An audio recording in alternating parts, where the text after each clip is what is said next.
Hi, this is Jean for Yogic. Today I would like to describe the downward facing dog and take it apart to look at its anatomy.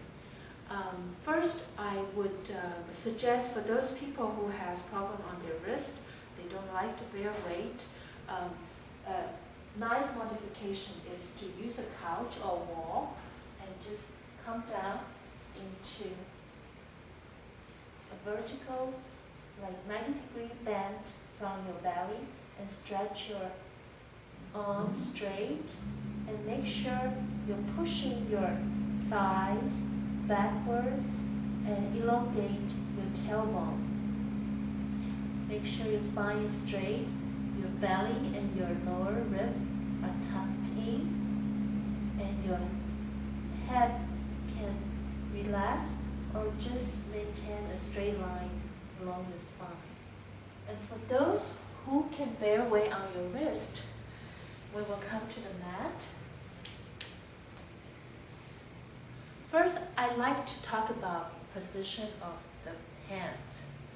Let's stretch the finger really wide and extend our finger to the front. And we want to, when we place the hand, we want to place the crease of the wrist parallel to the front of the mat.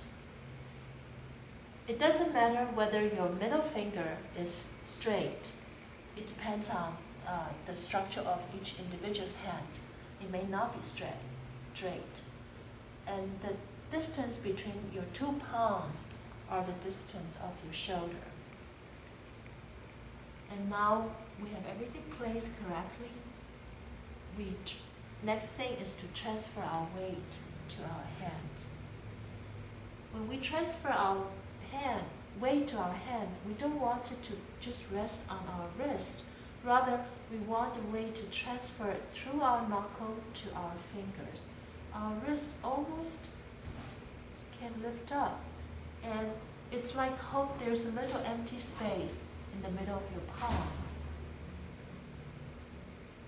Let's practice this. Transfer our weight through the palm, through the knuckles, to individual fingers.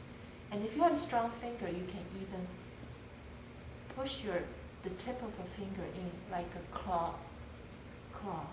And now my hands are ready to support me. Next, I'll come to the elbow and the shoulder.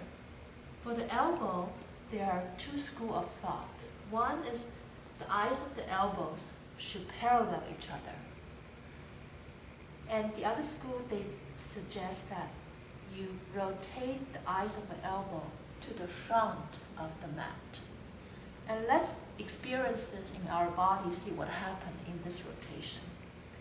So let's start with the eyes parallel to each other. And when we rotate, we realize that the shoulder blade opens up, the armpit comes closer, and it creates a gentle lift of the upper chest, like the dog. And that actually gives me more stability. That's my experience. But if you find your structure supports you better with the eyes of the elbow facing each other, that is also fine.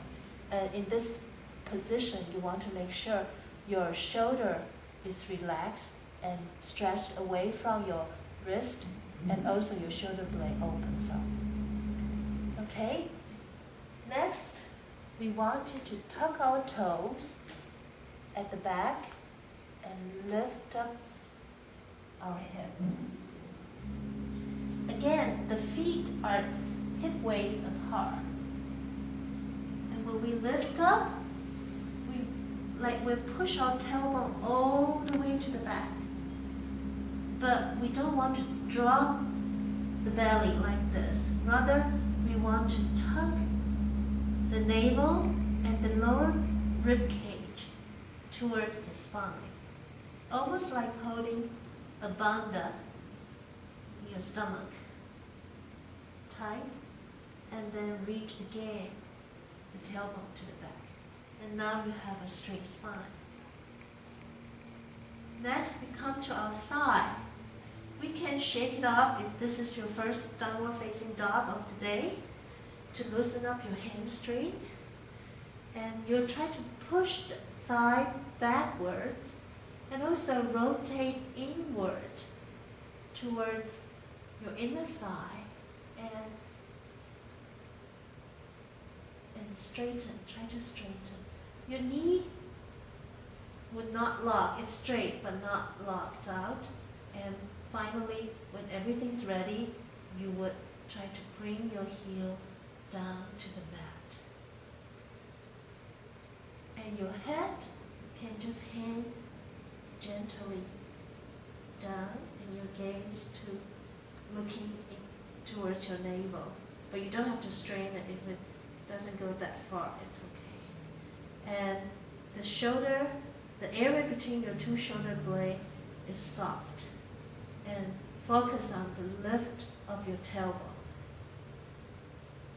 And when you're tired, you can come down your knees and rest in the child pose.